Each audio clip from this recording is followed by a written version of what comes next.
Rabbitohs Radio Podcast, the number one source for everything South Sydney Rabbitohs.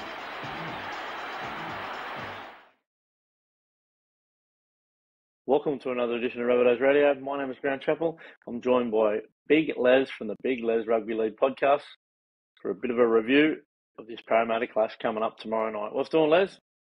Nothing much, mate. Keen for another episode of Rabbitohs Radio. Keen to get stuck into this game as well. You've got plenty of matchups written down here that I'm so keen to touch on. Yeah, we'll talk about a winner of a competition, and then we'll preview this matchup and a couple of matchups that we've selected, and we'll get into our predictions a bit later on. And we might talk about who could possibly come in for Origin just to wrap things up there, Laz. But we'll start with the Site Pizza weekly giveaway. $100 voucher to any of the site pizzas there, Little Bay, Maroubra, and Matcherville Hotel, the new one down there at the pub, which I went down and had a burger, chips and salad down there the other night. Mate, not bad, Big Les, I'll tell you. Nice little food down there. And this week's winner is Paul McGarry. So to win it, you've obviously got to guess the competition correctly. He got that right this week. And it was Jimmy the Jet, which was a bit more tougher than the first couple, I reckon, Jimmy the Jet. And also you've got to follow the Rabbitohs Radio Podcast, Site Pizza, and all the Site Pizza ones at Maroubra, Pagewood and Maddo, and subscribe to Rabbitohs Radio Podcast on YouTube. Yep. Simple as that, Big Les. So, yeah, well done to Paul McGarry. We'll contact you on Instagram and get that out to you very shortly, bud. Yeah, unreal. Spot there, Site Pizza. Yeah, tell you what, we went to the opening the other week at Matcherville. We definitely got a good feed there. A few pastas, a few pizzas. It was like Big Lez's heaven. Just absolutely destroying a few pizzas and pastas there. Good fun. Oh, they certainly were. And look, I mean, I was just going to tell you this is a full block of Darryl Lee broccoli red white chocolate, but sorry, Liz, I ate 3/4 of it while waiting for you to come on the show. Well, that's the way it goes, and thank you to all our supporters there and sponsors. Mate, previewing this game, the last contest we played Parramatta was only, I think, round 12. We beat them 42 points to 26. It was a game where young Dion Tiapa had a bit of a day out, scored his first try, kicked a goal, the only goal and the only tries he scored in the NRL. And Latrell Mitchell had 3 try assists on the night. So it was a fairly convincing win. We've won 9 out of the last 11. We've had the wood on them lately, Big Les. Yeah, look, I'm super keen for this one. Obviously, the South Sydney Rabbitohs the favourites in this game too, which makes things a little bit interesting. You've got here 16th v 14th. I tell you what, if you were predicting the ladder at the start of the year, I don't think you would have had either of these sides where they are now on the ladder. It is just insane to see Para so low, and obviously a few dramas around Mitch Moses apparently having a big blow up after the last game. Going off at some of his players, and obviously then at some of the coaching staff as well regarding, just the balance of stars on that side and things like that. So interesting to see what comes of that. Obviously, a few rumours that Lomax is going to backflip as well if they don't sort out this coaching drama at the moment. So Parramatta, they've got a lot on at the moment. They've got a lot on, but Moses has seemed to have been playing really well. Seemed to be playing really well over the past few weeks, particularly that Origin performance, and then to back up the way he did. I can't believe the Parramatta Eels lost that game against Newcastle. He was probably the best player on the field, bar Bradman Best. Moses, his kicking game was outstanding. And that's what worries me going into this matchup. Also, we obviously talk about it when we talk about Moses and Cody, but the kicking games, it's going to be very, very interesting. Yeah, well, I mean, he has been in fantastic form, Mitch Moses. He's been out for a while, and he's really come of age, Mitch Moses, hasn't he? We might even talk about that matchup there between him and Cody Walker in the 7. Cody Walker hasn't played a lot of his career at the 7. I was just writing down a couple of stats on those two there.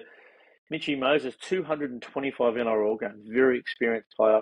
Obviously came through the Tigers system with his mate Lukey Brooks. But he's only had the 49.78% win percentage. And Cody Walker, on the other hand, 205 NRL games. Bit of a late bloomer. Started when around the 26 years of age. 57% win percentage. So Cody Walker's got a significant advantage there on the wins. He's played in some good sides, but Cody's very competitive and a real winner. Well, you're exactly right in regards to obviously, Cody has only played a few weeks at 7. He's usually a 6. He's a bit of a late bloomer as well. But yeah, look, I mean, we've sort of been getting away with games over the past few weeks, and we've been winning because of effort, but we've also, in regards to halves, Cody Walker, Jack White, and it isn't the most orthodox halves pairing you've ever seen. It's not the traditional halves pairing you usually see either. Obviously, with those two guys in there, it's very similar to the halves pairing that you see with Jerome Hughes and Cam Munster. Obviously, a lot of flair and X factor there, but they also seem to help each other out when it comes to organising. And we've sort of started to see that a little bit from Cody Walker and Jack Whiten as well. It will be very interesting to see how Cody Walker goes up against one of the guys like Mitchell Moses, who is one of the better halfbacks, the better organisers. And just to see that difference between those two guys as well, I think that's going to be something to watch. I've obviously brought up the kicking game already, but Moses' long kicking game is probably the second best or third best in the competition at the moment. I've got DCE and Matt Burton at the top of that list at the moment. But yeah, the kicking game will be interesting. I'm looking for the Rabbitohs to spread to their edges. I think that's where we get the advantage because of that flair and X factor. Cody and Jack Whiten have been very good on their respective edges. And I think that we won't be going through the middle too much, just with how good Regan Kimball-Gillard and Junior Paulo have been over the past 2 weeks as well. But back to this Cody and Moses matchup, yeah, it will be very interesting to see who gets the run up there. You'd be getting a very angry and win-seeking Moses going into this week. Oh, for sure. Yeah, he's a very competitive player, and you've seen him blow up at his players in the background there last week up there in the Hunter. Geez, that was a sellout again up there. What a spot that is, Newcastle. They just get behind their team like no team in the NRL. He played a set play. I think he was 3 wide. It was almost playing like that fullback sweep role in one of the tries he scored. So that's going to be something we're going to have to watch because we don't have a lot of speed in our centres. Obviously, Richie and Tane not known for their speed, very, very high work rates. But I mean, that's something the Parramatta will be looking at tape-wise, trying to isolate your speedy guys like your Mitchell Moses is out wide on the centres and trying to burn them on the outside or the inside. So that's something we're going to have to certainly watch for. Cody Walker, look, he's been at that dominant number 6 for a long time.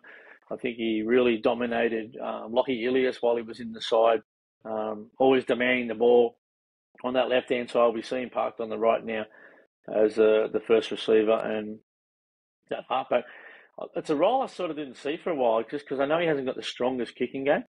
Cody Walker's not much dominant kicker of the ball, but geez, he's good, calling the shots and being that organising number 7 and demanding his forwards to be where they need to be on the field to pull the trigger on set plays. And I was at the press conference today for Ben Hornby down there at the captain's run at the Heffron High Performance Centre, and someone asked, one of the journos asked about the kicking game, and he said that, well, look, the combination of Latrell, Jackie Whiten, and Cody Walker, it's working at the moment.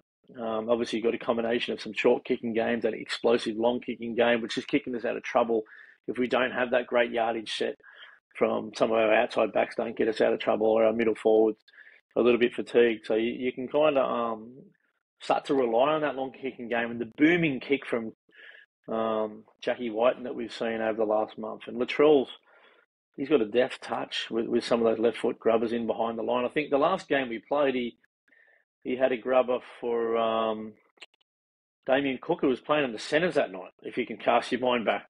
He ended up finishing the game and laid it out there in the centres, and Latrell put a little deft kick through, and Cookie come through to score. So it could be possibly something on the cards there in this game. But yeah, that matchup's a juicy one. Obviously, Moses, you got to give him the edge with speed and agility. But I think when it comes to smarts and football intelligence, Cody Walker's up there with just about anyone in the game there, Big Lez. Yeah, no, I agree. Cody's definitely got some great footy intelligence. And, I think it's a little bit of a reason as to why the Lockie Ilias and Cody Walker combination didn't really work, because Cody Walker demanded the football in the big moments and Ilias just simply didn't have the confidence really to speak up. And, Cody Walker ended up getting a lot more of the ball. I think that with Cody at the 7, he gets the ball in his hands in the big moments. He looks very comfortable on that right-hand side as well, which is really good to see. It will be one of the better battles of the night, this number 7 battle. Yep, and that might factor into my one of my predictions later on. Now, the next one is, look, you don't probably think about wingers as a matchup, but I've picked Alex Johnson and Blaize Talagai. Now, two people at the opposite ends of their career. Alex Johnson, 29 years of age, into his 11th season in the NRL. Blaize Talagai, he's only a young fella. He's only been in the game for a year or two.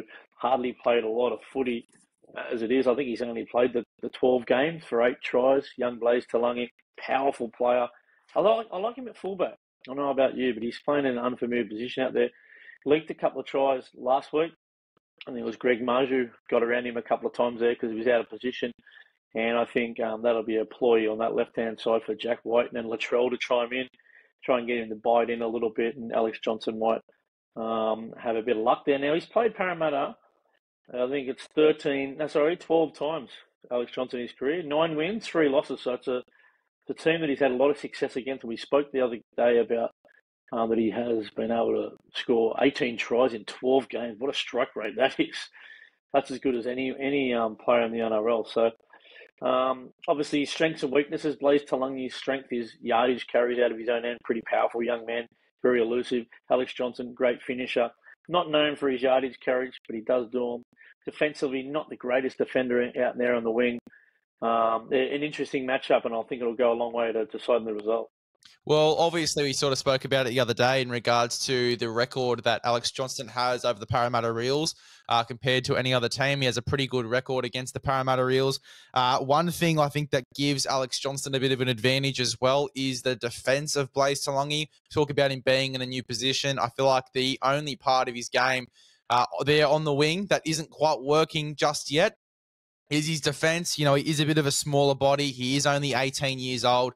And I think that you could very well see South Sydney spread to their edges quite early and try and isolate Blaize Talagai a little bit and get, Alex Johnston running at him and just seeing how that's going to go and how that works. But, that is going to be a very interesting matchup. Blaize Talagai, though, you cannot underestimate him in attack. He talked about his yardage carries, coming out of his own end after kicks, but more so just his footwork.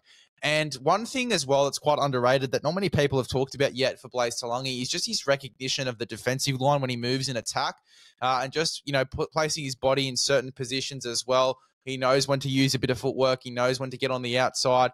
He can back his speed at certain moments as well and use a combination of that speed and that footwork as well to get on the outside or inside of his defenders. But he knows when to do that, which is the more important thing. And especially for a guy that's playing in a different position as well, for him to have that understanding straight away, or at least in the first few weeks of him being in that position, I think is quite impressive. It will be, attacking-wise, a very interesting matchup, but I think defensively, as I said, I think that the Rabbitohs will make a play to isolate Blaize Talagai and get Alex Johnston or even one of the centres there one-on-one with Blaize Talagai and try and get a try that way on that left-hand side.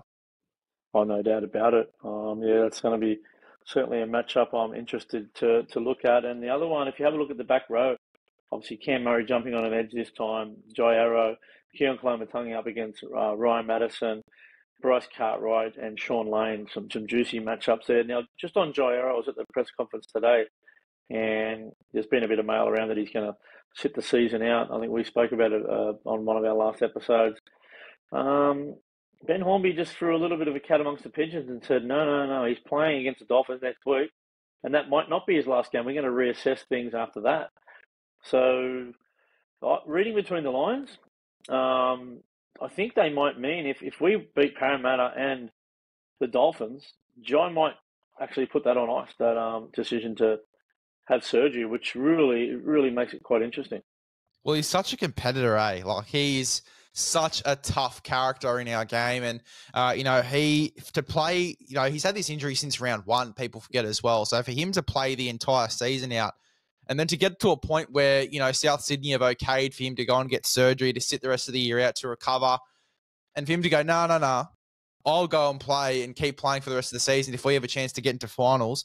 Such a great character and just one of the tougher guys in our game. And yeah, if he continues to play for the rest of the season, that is huge, absolutely huge for South Sydney. And he's one of the guys I think we really need as well, particularly with a few injuries around the forward pack.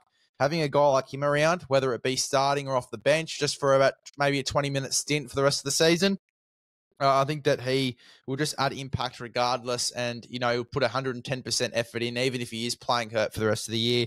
But if he does, that is huge commitment from him too. Yeah, it certainly is. His shoes aren't coming tougher than dry. Now, if you have a look at a matchup, Cam Murray playing, you wouldn't say out of position because he has played it for Australia in that left edge position, but he's up against right edge back rower Brycey Cartwright. Completely different style players. We know Cam is just a high energy work rate, known for his quick play of the ball, known for a player that's in the game the whole 80 minutes, does a lot of defense, whether he's on the edge or in the middle.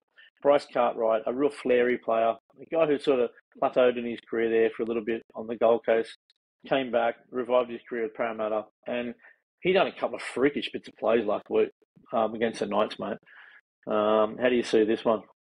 Well, we sort of spoke about it pre-recording as well, but when you look at Bryce, his best attribute is his attack. He's a very flary back rower. He's got a decent offloading game, which sometimes has cost Parramatta at the start of the season, particularly when they weren't playing so well. He'd throw a few offloads that just weren't on, or he'd make that low percentage play when it wasn't on. He sort of reined it back a little bit, and he sort of identified when the play is on and when it's not on a little bit better over the past few weeks. And as a result, you can see Parramatta playing a lot better, keeping the ball in their hands for a lot longer. But yeah, as I said, when you look at Bryce Cartwright, his best attribute is his attack. Whereas Cam Murray, one of his better attributes is actually his defense. And I think that we could actually see Bryce Cartwright have a bit of a quiet game if Cam Murray is fully switched on, ready to go, and defends the house down. Bryce Cartwright could have a very quiet one, in my opinion. I think that even Cam Murray too, just a bit of leg speed there on the edge.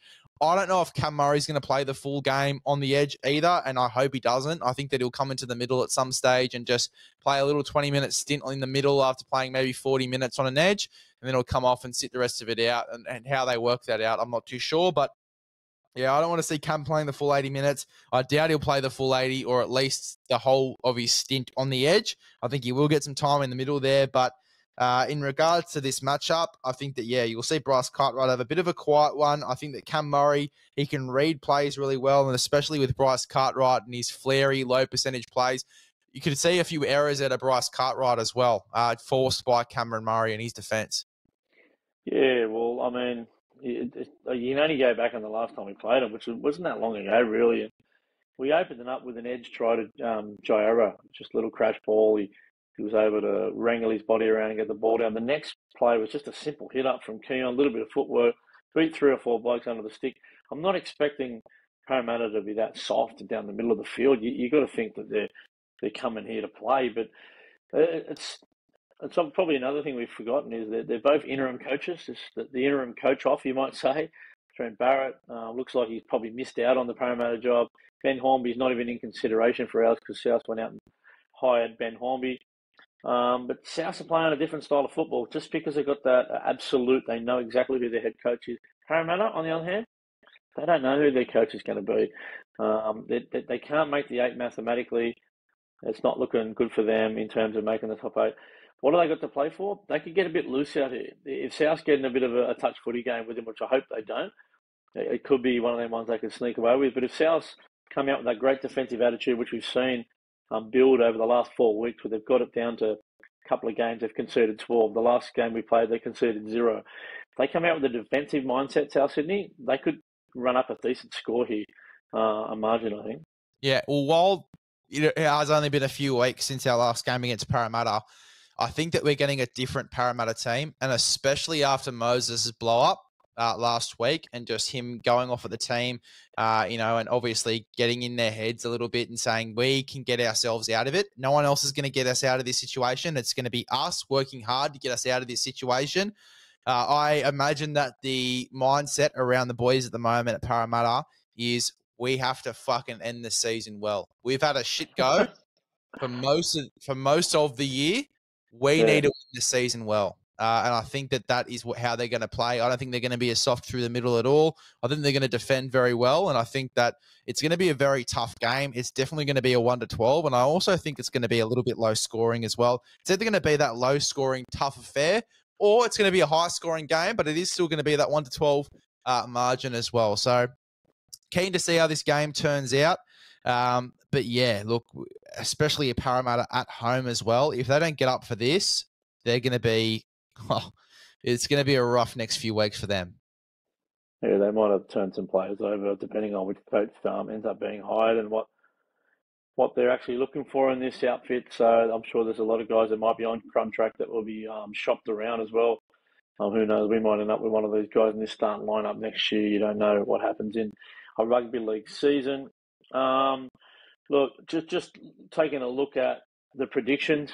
Have you got anything else on the game there? Yeah, look, as I said, I mentioned Alex Johnston. I think that they are going to plan to isolate Alex Johnston with Blaize Talagai and try and get Alex Johnston a few tries there. Alex Johnston 2 or more would be a little bit juicy for me. I also think that South Sydney, they won't go through the middle too much. I think it is going to be 2 tackles through the middle, maybe some early spread sets on 3rd or 4th tackle, and then even a kick on 4th as well, and just plug it deep in their end. I think that South Sydney will be kicking for distance. I think that the Parramatta defence will be switched on through the middle. I don't think they're going to be expecting a raid on the edges, and I think that, Jacob Gagai, Alex Johnston, these sort of guys, I think there's some great value there. I also think that Jack Whiten, we sort of spoke about how he's coming close to scoring a try. I think that he could go over as well, running up against Moses. I'm not saying that Moses is a bad defender. He's one of the better defensive halfbacks in the competition, but I just think that he is going really well, Jack White, at the moment. His running game's solid. Whether he sets up his outside man or he goes in himself, I think that Jack Whiten is going to definitely be very, very close to scoring a try here. So Whiten as well for South. If I'm picking one for Parramatta, Will Penasini is the guy that I like. I think that he's had a few up and down games over the past few weeks. I think that he stands up in this one and as one of their stars and really kills it. Okay. Yeah, I'm picking Gagai, Jacob Gagai for my anytime try scorer. Jump on that one. I think he gets across the stripe there against young Jacob Tago or Jakey Tago in his debut. He'll be picked on there by Latrell and Cody, no doubt about it. Whoever jumps on that side will be looking to get him to bite in. My same game multi.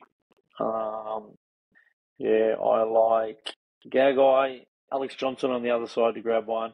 Cody Walker, I think he grabs a try, Cody, over on that side. And I'm going to go for Blaize Talagai, the young Parramatta rookie, who I'm very impressed with the way he moves. Like you said, the way when he's got the ball in his hands, he knows how to get between the 2 defenders. He can contort his body before he even catches the ball and change his line, which is the sign of a very good young player. So I've got the Rabbitohs to win.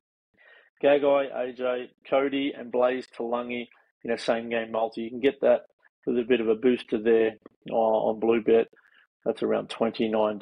So I'm going to jump on that one. I haven't gone the $400 1-1 anymore.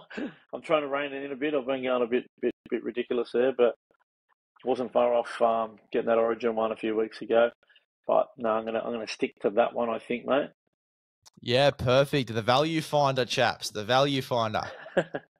trying to get a collect. That's more to the point. But and this weekend they're going to select the Origin teams.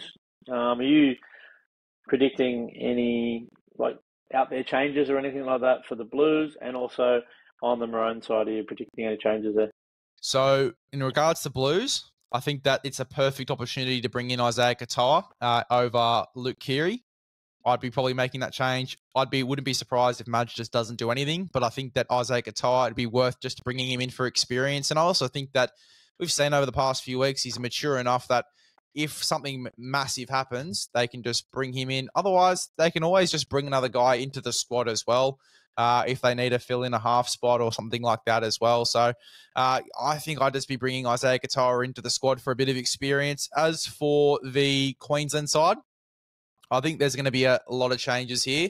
I think that Ruben Cotter is under a bit of pressure, which is big. Obviously, he has pretty much locked himself in over the past few years, especially when Queensland have been going really, really well. But I think that he's under a little bit of pressure just because I think with the smaller forwards, I just don't think that they're getting a lot of momentum through the middle, particularly just going up against the New South Wales pack.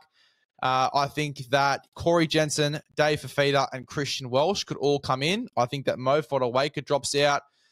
Kurt Capewell, for me, obviously drops out. I think we could be seeing a bench of Harry Grant, potentially Felice Kafusi. I'm not 100% sure he stays in that side either. But Harry Grant, Corey Jensen, Christian Welsh, and Dave Fafita, I think all come into the team. I sort of did a post about it as well. Now, I'm hearing a little bit of chat. Now, this isn't my personal opinion. This is just the chat that I'm hearing at the moment, and I want to get your thoughts, chaps, that people want Reece Walsh to come out and Hamiso Tabuai-Fidow to go to fullback. What are your thoughts on that? Look, just the way Queensland think, and I think this is the way they think. I actually think they're going to give most of them an opportunity for some redemption, right? Go up there, show them that last game, show them the way New South Wales were backslapping and pushing them over and bullying them from start to finish. And I think they're going to try to get Queensland to be the bullies, be the aggressors. I don't think there's going to be a lot of change. I think maybe Dave Fafita comes in. Maybe Valentine Holmes. He might be just that one change with Cobbo. I don't think there'll be a hell of a lot of changes, to be honest. Well, who have you got replacing Xavier Coates? Yeah, Xavier Coates is probably maybe Cobbo comes in and they keep Valentine Holmes. Yeah, right. If Holmes comes out, they might bring in Gagai, who's done the job before. You know what he's like in a Queensland jersey. He was the 18th man in the last game. Does he come in? A bit of a forced change to put Cobbo out in the wing, put Gagai in the centres or vice versa. Gagai's won man of the series from the wing before in Origin. So, not sure, mate. They might want to stick Cobbo up against Latrell, like I said a couple of weeks ago in that Origin review. But I think minimal changes. They won't want to make too many drastic changes. Because I think I could see that revenge coming, but that just Queensland revenge. Have a look at the women's game. We went up there red hot favourite, thought we'd win that one. We got bashed out of the game. Yeah. They're totally different teams, but be wary of the wounded Queenslander. So have a little think for this about this one for me for a second. Obviously, we brought Cam Murray in after one game and he killed it, right, off the bench. Different position to what I'm about to talk about, but it was a big play. Obviously, it was a big risk to take as well, just coming back from injury, but it worked. Say Callum Ponga comes out on the weekend and has a blinder. Does he go to fullback or are you keeping Walsh? Wow. Well, he's played on the bench before. Could he be your utility bench player like what Cobbo did in game one? Jersey 17. I just don't think they can afford it. He's jumped in and played in the lock position at Origin level one time and absolutely murdered us down the middle of the field. Yeah. He's just a footballer, that Ponga. And like you said, I mean, they've selected New South Wales were good enough to select Cam Murray after one game. Is Ponga in the same class as Cam Murray? Probably. He's a pretty special footballer. Very unique footballer. He's pretty much dominated the game since he's come in as an 18-year-old. Not many guys have been able to do that. So, yeah. That's a smoky. Mate, I didn't really think about Ponga as a late change. But look, I guess everything's on the table, but you don't think they'd want to make massive drastic changes like that? Yeah, I wouldn't underestimate Ponga. I also wouldn't underestimate AJ Brimson as well as a bit of a smoky, depending on how they go on the weekend. Maybe in that utility role, but again, as I said before, I don't think they can really afford it through the middle. I think that they do need that extra middle on the bench. But we'll have to wait and see. I think you can't really underestimate either of those guys, and I think that Billy, he made the big play with Cobbo in that jersey 17, and it went well. So, yeah, look, I really don't think you can underestimate it at all. And what about size? Yeah, obviously, they did look a little light with Reuben Cotter in the front row. I'd keep him there, but what about someone like a Josh Papali'i down there in Canberra? I mean, probably not going to be able to get long minutes out of him, but Big Papa, he's done the job before. Do you ring him up? I think it's more likely going to be a Corey Jensen or a Christian Welsh. Those guys, for me, have stood out the most and they've been in the best form. I think that Papali'i's actually retired from rep footy, so I don't know if he would come back. And I also think that Canberra are in a bit of a position at the moment where if they play good footy over the next few weeks, they can make finals. So I think he's going to focus on Canberra regardless. My personal opinion is jersey number 17 will be Kurt Mann. That's who I'd be picking. Defensively and attacking wise, can handle himself through the middle. Depending on how he goes to the Dogs, I think that he'll get jersey 17. I think that Corey Jensen can cover so many positions, that Kurt, man. He's played just about anywhere. Yeah, I think besides that front runner. All of those guys I mentioned before will come in, most likely, if not only two of them. But Kurt Mann will be my jersey 17. I'm throwing that in the hat in the rank. I think that's 100%. If I'm wrong, I'm wrong. But I'm firm on that prediction. I think that will happen. Okay. Well, again, it's going to be interesting to see. It's easy for us to toss out their names right now, but you've got to get through injuries and suspensions on a full round of NRL at the moment. Anything can happen, Les. Jesus, God forbid Mitchell Moses goes down tomorrow night. Who knows? Anything could happen in this game.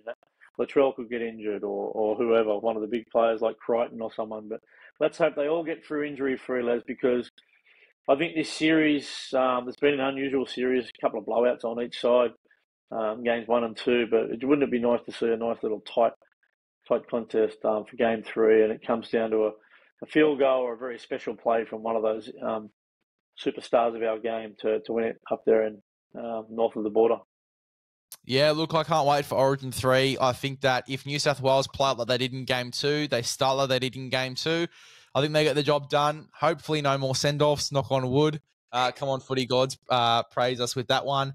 But yeah, look, super keen for this one. I think that New South Wales are in a really good position, and they sort of said it at the end of Game 2, or at least in the last 10 minutes. How to prepare for Game 3 is how you end Game 2. And I think that New South Wales ended Game 2. They started Game 2 as the better team. And I think that they will win Game 3 and will win the series up the Blues. Yeah, up the Blues. Up the mighty Blues. That might be it for another edition of Rabbitohs Radio Podcast. Up the mighty Rabbitohs, mate. The Bunnies.